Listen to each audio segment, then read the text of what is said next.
In the ancient land of Eswoma, the throne had remained empty for many years. The old king had passed without naming an heir, but a prophecy foretold that the next ruler would come from the house of Hobody, the line blessed by the spirits of the forest. From this house came 3 brothers, Jimmy, Olu, and Adedoyin. Each strong, wise, and beloved by the people. But tradition spoke of a sacred test.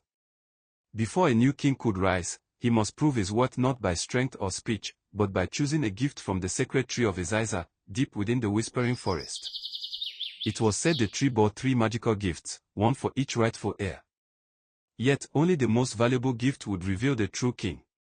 When the time came, the entire kingdom gathered under the ancient tree. The eldest, Jimmy, stepped forward and chose a golden flute hanging from a silver branch. The moment he played it, birds of every color flocked to him, singing in harmony. The crowd cheered. The second, Olu, picked a twisting walking stick, carved with strange symbols.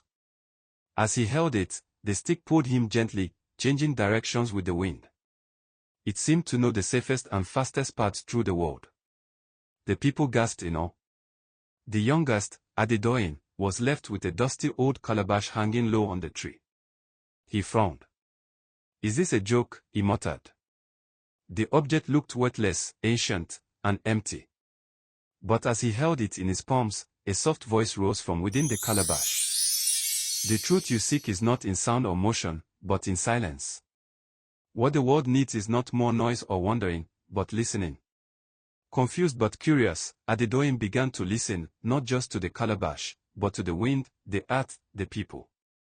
He walked the villages in silence, learning the pain of the farmers, the dreams of the children, and the wisdom of the elders.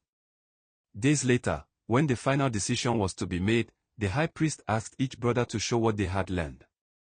Jimmy played his flute, and the birds danced, but the people remained hungry. Olu showed how his stick could find treasures and shortcuts, but the people still lacked unity. Adedoyin stood, holding his dusty calabash, and simply said, "I have listened. I know what our people need. Not power, not paths, but peace, justice, and healing." The sacred tree shimmered. A golden crown rose from its roots and floated onto Adedoyin's head. The wind whispered, "He who listens, leads." And so, Adedoyin, the youngest and most humble, became the king of Eswoma, not by what he took, but by what he understood. For more interesting stories like this, kindly subscribe, like, comment and share at Okikiola Literary World.